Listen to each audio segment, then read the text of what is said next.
இன்னைக்கு முதல் ம், வாசகம் வந்து ஒசாயா நூலிலிருந்தும், இரண்டாவது காஸ்பல் வந்து மாற்கு நற்செய்தியிலிருந்தும் எடுக்கப்பட்டிருக்கு. இதுல வந்து இரண்டு முக்கியமான விஷயங்கள் கூறப்படுது.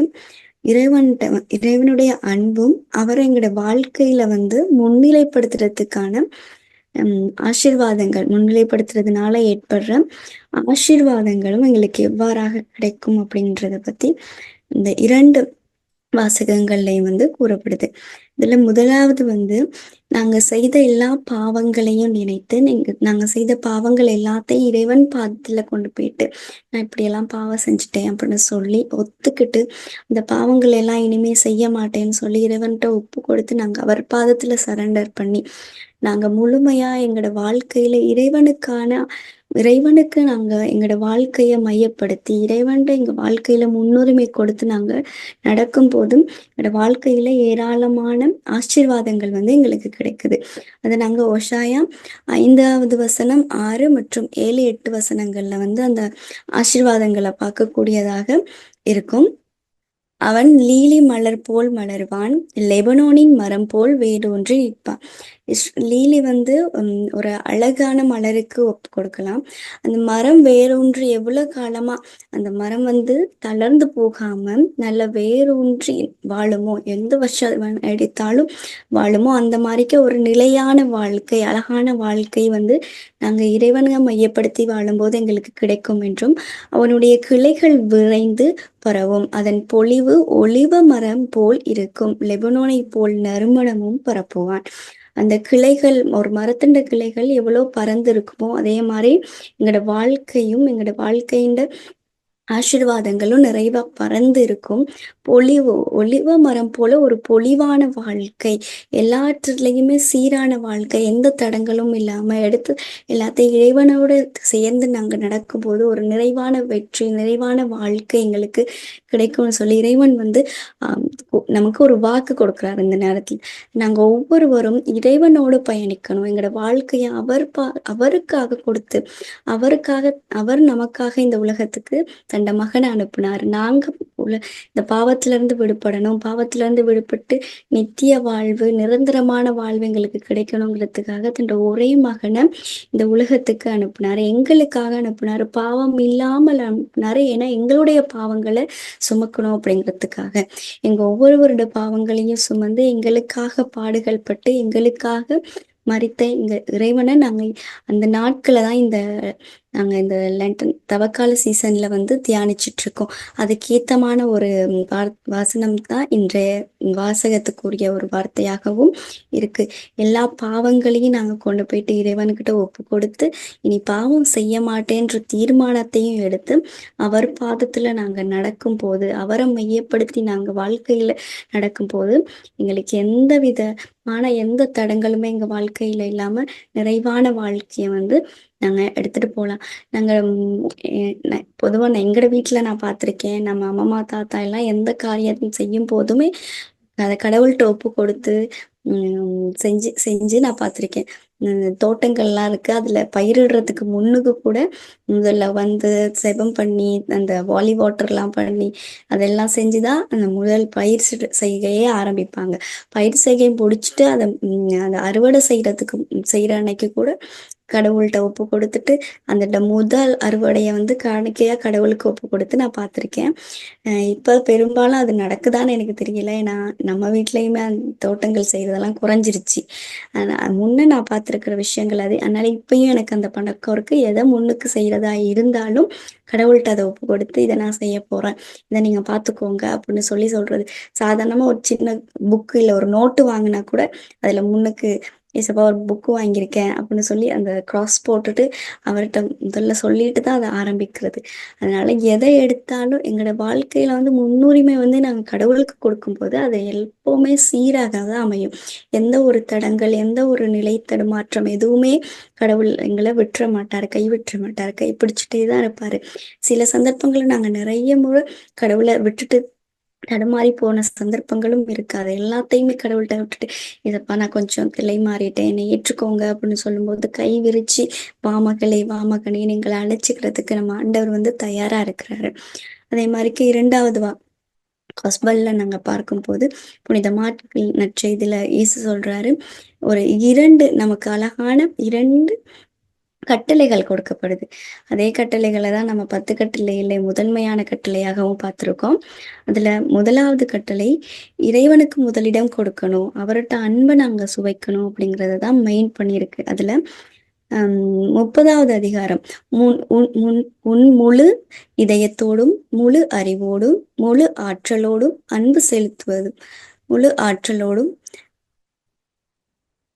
அன்பு செலுத்துவதும், தன்னிடம் அன்பு செலுத்துவது போல் அடுத்திருப்பவரிடம் அன்பு செலுத்துவதும், எரிபலிகளை விடவும் வேறு எந்த பலிகளை விடவும் மேலானது என்று கூறுகின்றார்.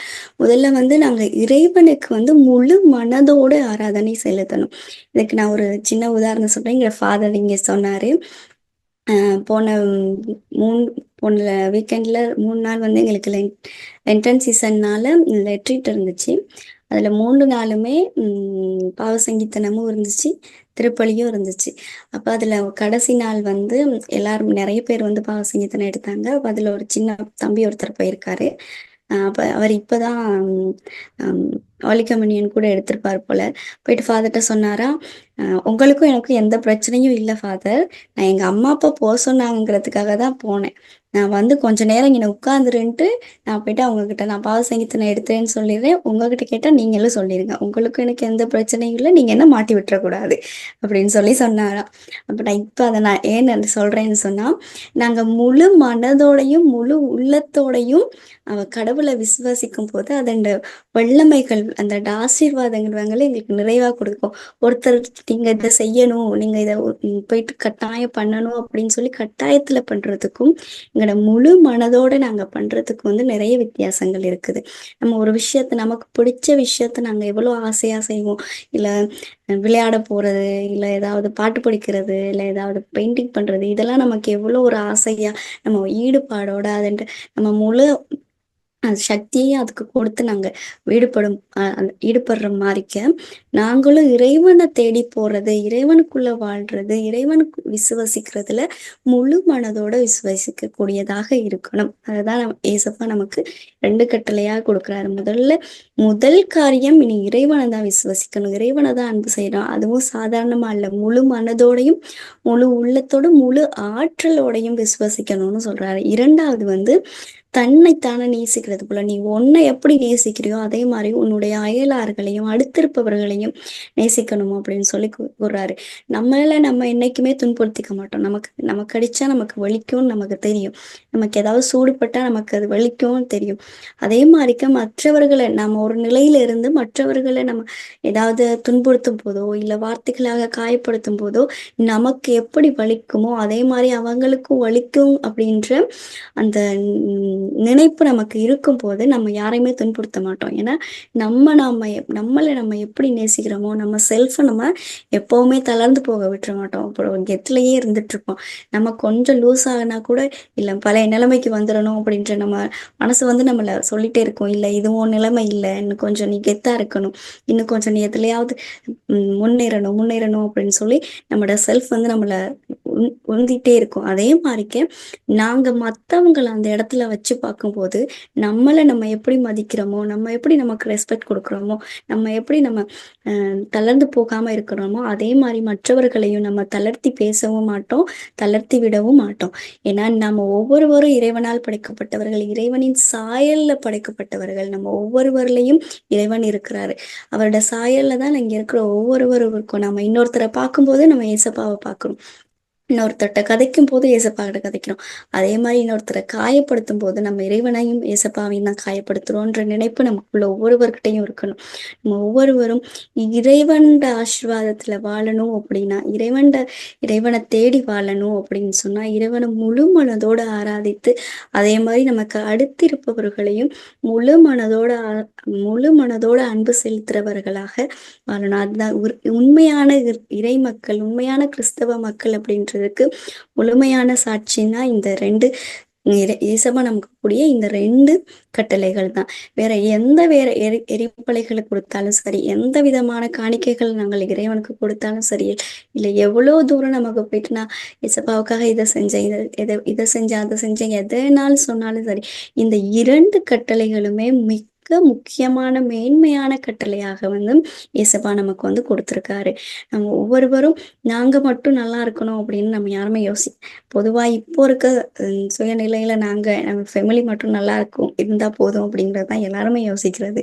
ஆனா இல்ல, நாங்க மட்டும் நல்லா இருக்கணும் அப்படின்ற மாதிரி யோசிக்கிறது கூடாது. ஏதோ ஒரு சின்ன வகையிலையாவது நாங்க மற்றவர்களுக்கு உதவி செய்யறவர்களாக, மற்றவர்களை வாழ்க்கையில முன்னேற்ற வகையில, அது ஏதாவது ஒரு சின்ன வகையில நாங்க அவர்களுக்கு உதவியா இருக்கணும். அப்படி அந்த சின்ன உதவி கூட எங்கட வாழ்க்கையில அது பெரிய அளவுல வந்து அங்க ஆசீர்வாதமாக மலரும். ஒரு சின்ன விஷயங்களை நாங்க மற்றவர்களுக்கு ஒரு கெடுதல் நினைக்கும் போது அதுவும் நமக்கு மறுபடி அந்த அறையும். முற்பகல் செய்யறது பிற்பகல் விளையும் அப்படின்ற மாதிரிக்கு நம்ம ஒரு சின்ன தீங்கு செய்ய போனா அது நமக்கு தீங்காவே வரும் அப்படின்றதை விடையும், ஒரு நன்மை செய்தா ஒரு நன்மையாக வரும் அப்படிங்கிறத நம்ம மனதுல வச்சு ஒவ்வொருவரும் இறைவனை விசுவசித்து இறைவனுக்கு ஏற்ற பிள்ளைகளாக வாழ நாங்க ஒவ்வொருவருமே இந்த 2 வார்த்தைகளையும் மனதில வச்சு இனி வரும் ஒவ்வொரு காலங்களையும் இறைவனுக்காக நான் நேரத்தை செலவிட்டு இறைவனை புகழ்ந்து இறைவனை ஆராதித்து வாழ்ற வாழ்க்கையை நாங்க ஒவ்வொருவரும் வாழ முற்படுவோம். ஏன்னா இறைவனை தாண்டி இந்த உலகத்துல எதுவுமே இல்லை. நாங்க படைக்கப்பட்டது இறைவனால, நாங்க வாழ்றது இறைவனால. நாங்க வர்றதுக்கு முதலே நாங்க இப்படித்தான் வாழணும் அப்படின்ற திட்டங்கள் எங்களுக்கு ஒரு அழகான திட்டம். பாலைவனமெல்லாம் இல்ல, சோலைவனமாகிய ஒரு வாழ்க்கையை வந்து இறைவன் எங்களுக்கு வச்சிருக்காரு. அந்த பாதையை நோக்கி நாங்க போய்கிட்டு இருக்கும்போது சில தடுமாற்றங்கள் வரும். அப்ப அந்த பாதையில சின்ன சின்ன சின்ன சின்ன குறுக்கு வழிகள்லாம் இருக்கும். அந்த குறுக்கு வழிகள்ல கூட நாங்க பயணிச்சிருக்கலாம். இல்ல அந்த குறுக்கு வழியில போயிருந்தா கூட இல்ல, திருப்பி வந்து நேரான பாதையில நம்ம செல்றதுக்கு நம்ம தூய ஆவியும் நம்ம இயேசுவாவும் தான் நமக்கு துணையா இருப்பா. அதேதான் இதுல சொல்லப்பட்டிருக்கு, இதை அறிந்து கொள்றவன் ஞானம் நிறைந்தவரா இருக்கட்டும் அப்படின்னு சொல்லி.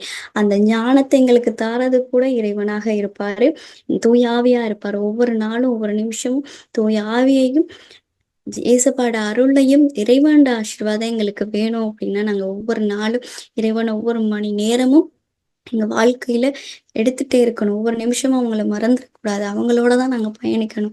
ஏதோ ஒரு சின்ன விஷயங்கள்ல கூட சும்மா உட்கார்ந்துருக்க நேரங்கள்ல கூட இறைவனுக்கு ஒரு நன்றி செலுத்தலாம். காலையில எழும்புனது கூட இன்றைய நாள் அவருக்கு ஒப்பு கொடுத்துட்டு இன்றைக்கு இரவு முழுவதும் நிம்மதியான உறக்கத்தை, நிம்மதியான வாழ்க்கைய நான் அந்த கடந்த நாள்ல தந்ததுக்கு ஒரு நன்றி சொல்லிட்டு இன்றைய நாள்ல முழுவதும் எசப்பா இன்னைக்கு நான் எழும்புனதுக்கு நீங்க தான் காரணம். இன்றைய நாள் முழுவதும் நீங்க என்னை வழி நடத்துங்க. இன்றைய நாள் நீங்க எனக்காக என்ன திட்டம் வச்சிருக்கீங்களோ அந்த திட்டத்தின்படி என்னை வழி நடத்துங்க. அந்த திட்டத்துல இருந்து நான் தவறி விழாதபடி என்னை பாதுகாத்துக்கங்கன்ட்டு ஒரு சின்ன வார்த்தைகளை இறைவனுக்கு சொல்லிட்டு அன்றைய நாளை ஒப்பு கொடுத்து அங்க அந்த நாள் முழுவதும் பயணிக்கலாம்.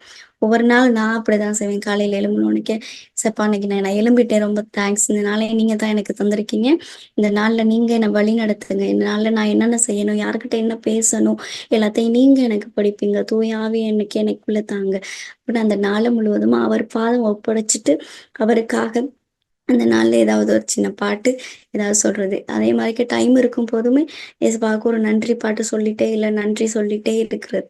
மற்றவங்களோட சும்மா கதைச்சு டைம் வேஸ்ட் பண்றதுக்கான அவசியமான கதைக்கிற கதைகளை எல்லாம் கொஞ்சம் தவிர்த்துட்டு இந்த மாதிரிக்க விஷயங்கள்ல இறைவனை புகழ்றது, இறைவனை ஆராதிக்கிறது, இறைவனோட பேசிட்டு இருக்கிறது, இதெல்லாமே என் வாழ்க்கையில நான் செஞ்சிட்டு இருக்கிறது. சஜியக்கா எனக்கு சொல்லி கொடுத்தது, இயேசுவா வந்து கடவுள் அப்படின்றத விட்டுட்டு உங்க ஃப்ரெண்டா பாருங்க. உங்க ஃப்ரெண்டு கிட்ட நீங்க எப்படி பேசிட்டே இருப்பீங்களோ, வாய் மூடவே மாட்டீங்கல்ல, பேசிட்டே தானே இருப்பீங்க. அதே மாதிரி ஏசப்பாவும் உங்க பக்கத்துல இருக்கிறாரு இல்ல நினைச்சிட்டுல இருக்கிறாரு. அதனால நீங்க அவர்கிட்ட பேசிட்டே இருங்க. அவர் பதில் சொல்லுவாரு. நீங்க பதில் சொல்றத உங்க மனசுக்கு கண்டிப்பா தெரியும். அதுக்கு தூயாவே உங்களுக்கு வேணும். தூயாவையே கேளுங்க. ஒவ்வொரு நிமிஷமும் உங்களுக்குள் அவர் பயணிக்கிறதுக்கான ஆசீர்வாதத்தை கேளுங்க அப்படின்னு சொல்லி சஜியக்கா எங்க சொல்லி கொடுத்துருக்காங்க. அதை நான் இன்னுமே ஃபாலோ பண்ணிட்டு இருக்கேன். பக்கத்துல யாருமே இல்லாட்டி நான் இப்ப கழிச்சிட்டு இருப்பேன், பக்கத்துல ஏசப்பா இருக்கிறாரு அப்படின்னு சொல்லி நான் கதைச்சிட்டு இருக்கிறது. இப்போ ஒவ்வொரு நாளும் எங்களோட அவர் இருக்கிறாரு. எங்களுக்கு அவருடைய ஆசீர்வாதங்கள் வேணும்னு சொன்னா, தூய ஆவிய நாங்க பெற்றுக்கொள்ளணும். தூய ஆவி வேணும்னு சொன்னா, ஒவ்வொரு நிமிஷமும் நாங்க செபிக்கணும். ஒவ்வொரு நேரமும் நாங்க செபிக்கணும். முழு மனதோடும், முழு உள்ளத்தோடும், முழு ஆற்றலோடும் நாங்க செபிக்கணும். அந்த செபத்திலே கூட தூய ஆவி இருந்தா தான் முழுமையாக நாங்க வந்து அந்த செபத்தின் பலனை நாங்க பெற்றுக்கொள்ள முடியும். ஒவ்வொருவரும் இறைவன் ஆசீர்வாதத்தை வேண்டி இன்று இருக்கிற இந்த கொஞ்ச நாட்களை முழுமையாக இந்த தவக்காலத்தை முழுமையாக பயன்படுத்தி என்னுடைய பாடுகள் மரணம் உயிர்ப்பு முற்றிலுமாக தியானித்து அவர் எங்களுக்காக இந்த உலகத்துக்கு பாவம் இல்லாம வந்தாரு. எங்களுடைய பாவங்களை சுமந்தாரு. எங்களுடைய பாவங்களுக்காக பல பாடுகள் பட்டாரு. எங்களுக்காக இறந்தாரு. எங்களுக்காகவே உயிர்த்தார் என்றதை மனதில் இருத்தி ஒவ்வொருவரும் கிறிஸ்தவ பிள்ளைகளாக வாழ முற்படுவோம். அனைவரும் கண்களை மூடி ஒவ்வொருவரும் நாங்கள் செய்த ஒவ்வொரு பாவங்களையும் நினைத்து அந்த பாவங்கள் எல்லாத்தையும் ஏசப்பா கிட்ட சொல்லி, நான் இப்படியெல்லாம் பாவம் செஞ்சுட்டேன், இதை நான் சொல்ல வெட்கப்படுறேன், ஆனாலும் பரவாயில்ல, நீங்க என்னை பார்த்துட்டு இருக்கீங்க, உங்களுக்கு மறைவானது எதுவுமே இல்லை, நான் உங்ககிட்ட நான் எல்லா பாவங்களையும் கொடுக்குறேன் ஏசப்பா. இந்த பாவத்துல இருந்து என்னால விடுபட முடியலை ஏசப்பா, இந்த பாவத்துல இருந்து என்னை விடுவித்துருங்க. இப்ப நான் அவர் பாதத்திலேயே அந்த பாவத்துக்கான விடுதலையும் கேட்டு ஒவ்வொருவரும் சபிப்போம். நான் இந்த பாவத்துல இருந்து விடுபட ஆசைப்படுறேன். இந்த பாவங்கள் நான் இனிமே செய்யாம இருக்க எனக்கு உதவி செய்யுங்க ஏசப்பா. எல்லா பாவத்தையும் விட்டுற முடியாது. ஏதாவது ஒரு 2 பாவங்களையாவது இந்த தவக்காலத்துல, இந்த வருஷம் இந்த தவக்காலத்துல நான் இந்த 2 பாவத்தை விட்டுறேன் ஏசப்பா. இந்த பாவத்தை நான் இனிமே பொய் சொல்ல மாட்டேன். இனிமே நான் களவெடுக்க மாட்டேன். இனிமே யாரையும் நான் துன்புறுத்த மாட்டேன். இனிமே நான் வார்த்தைகளை யாரையும் காயப்படுத்த மாட்டேன். இப்படி ஏதாவது ஒரு சின்ன சின்ன பாவங்களை நான் இந்த வருஷத்துல இந்த 2 பாவத்தை நான் இனிமே செய்யாம இருக்க எனக்கு ஆசீர்வாதத்தை தாங்க. நான் ஒவ்வொரு நாளும் உங்களை துதிக்கிறதுக்கு, ஒவ்வொரு நாளும் ஒவ்வொரு காலையில எழும்பி உங்கள்கிட்ட இந்த வாழ்க்கையை ஒப்பு கொடுக்கறதுக்கு, இந்த வாழ்க்கையின் உரிமையை உங்க பாதத்துல ஒப்பு கொடுக்கறதுக்கு எனக்கு ஆசீர்வாதத்தை தாங்க ஏசப்பா. உங்களோட பயணிக்கிறதுக்கான ஆசீர்வாதத்தை எனக்கு தாங்க. உங்களோடையே பயணிக்க, உங்களோட முழு மனதோட ஆராதிக்கிறதுக்கான ஆசீர்வாதத்தை எனக்கு தாங்கன்னு சொல்லி ஒவ்வொரு நாளும் ஒவ்வொருவரும் செவிப்போம். கண்களை மூடி நம்ம கண் முன்னே இறைவன் சுமந்து போன அந்த சிலுவை, அந்த கல்வாரி பாதை, கரடு முரடான கற்கள் முட்கள் நிறைந்த அந்த பாதையை ஒவ்வொருவரும் நம் கண் முன்னே கொண்டு வருவோம். இந்த நேரத்துல நமக்கு அந்த சிலுவையை கொடுத்து நம்மள அந்த சுமக்க சொன்னா நம்ம எவ்வளவு கஷ்டப்படுவோம். அதை விட பல மடங்கு கஷ்டங்களை நம்ம இயேசு நமக்காக சுமந்து செஞ்சாரு, ஏற்றுக்கொண்டாரு. அது எல்லாமே நம்ம பாவத்துல இருந்து மீண்டு வரணுங்கிறதுக்காகத்தான். நமக்காக ஒருத்தர் உயிரையே கொடுத்திருக்காரு, இந்த பாவத்துல இருந்து மீண்டு வரணுங்கிறதுக்காக. எனவே நாங்க பாவத்துல இருந்து மீண்டு வந்து இறைவன்கிட்ட மீண்டும் சென்று இறை பிள்ளைகளாக நாம் ஒவ்வொருவரும் வாழ ஆசீர்வாதத்தை வேண்டி இறைவன் பாதத்துல ஒவ்வொருவரும் செவிப்போம். அன்பு தந்தையே, நாங்கள் ஒவ்வொருவரும் உங்கள் பிள்ளைகளப்பா, உங்களால் படைக்கப்பட்டு உங்களால் வாழ்ந்து கொண்டிருக்கின்றவர்கள். தந்தையே, நாங்கள் என்னதான் பாவங்கள் செய்தாலும் எங்கள் பாவங்களை மன்னித்து ஏற்றுக்கொள்ளும் மிகப்பெரிய வல்லமை கொண்ட தந்தை நீர் ஒருவர். நாங்கள் அனைவரும் பாவிகள் தந்தை. அந்த பாவத்தை நாங்கள் ஏற்றுக்கொள்றோம் ஏசப்பா. எங்க வாழ்க்கையில எங்களால எதுவும் முடியாது, ஆனா நீங்க நினைச்சா முடியும். நீங்க எங்க கூட இருந்தா முடியும். நாங்க உங்க கூட பயணிக்க தூயாவின் வல்லமையை ஒவ்வொரு நாளும் எங்களுக்குள்ள அனுப்பி எங்களை ஆசீர்வாதங்க ஏசப்பா. உங்களை விட்டு விலகாதபடி எங்களை வழி நடத்துங்க தகப்பனே. நாங்க எங்கு சென்றாலும் எல்லா நேரங்களும் உங்க தூதர்கள் எங்களை பாதுகாக்கும்படி, எங்கள் கால்கள் கல்லில் மோதாதபடி உங்கள் தூதர்களுக்கு கட்டளை எடுத்து எங்களை ஆசீர்வதிங்க தகப்பனே. நாங்கள் தீய வழியில் செல்லாதவாறு எங்களை ஆசீர்வதிங்க ஆண்டவரே. உங்கள் ஒருவரால் மட்டுமே தகப்பனே எங்களை முழு மனதோடு அன்பு செலுத்த உங்க ஒருவரால் மட்டுமே தகப்பனே முடியும். அந்த அன்பை முழுமையாக சுவாசிக்க, அந்த அன்பை முழுவதுமாக ஏற்றுக்கொள்ள, சுவைக்க எங்களுக்கான ஆசீர்வாதத்தை தந்து எங்களை வழி நடத்துங்க ஆண்டவரே. நன்றி இயேசுவே, நன்றி ஆண்டவரே. அன்பு தகப்பனே, உமது வல்லமைகளுக்காக நன்றி கூறுகின்றோம் தகப்பனே. நன்றி இயேசுவே, நீங்க எங்களுக்காக உயிரை தந்த அந்த ஆசீர்வாதத்துக்காக நன்றி இயேசுவே. நன்றி ஆண்டவரே, நன்றி தகப்பனே. நீங்கள் எங்களுக்காக உயிரை தந்த அந்த மிகப்பெரிய தியாகத்துக்காக, எங்க பாவங்களை எல்லாம் விட்டு உங்க பிள்ளைகளாக மனம் மாறி வாழ எங்களை ஆசீர்வதிங்க ஆண்டவரே. நன்றி இயேசுவே, நன்றி ஆண்டவரே, நன்றி தகப்பனே. நன்றி இயேசுவே, நன்றி ஆண்டவரே. Thank you Jesus. நன்றி ஆண்டவரே. தகப்பனே, நீர் ஒருவரை போற்றுதலுக்கும் புகழுக்கும் உரிய வல்லமை மிக்க கடவுள். நீர் ஒருவரை வாழும் கடவுள் ஆண்டவரே. நன்றி இயேசுவே, நன்றி நன்றி நன்றி ஆண்டவரே. நன்றி இயேசுவே, நன்றி ஆண்டவரே. நன்றி. Praise the Lord. நன்றி இயேசுவே, நன்றி ஆண்டவரே. நன்றி.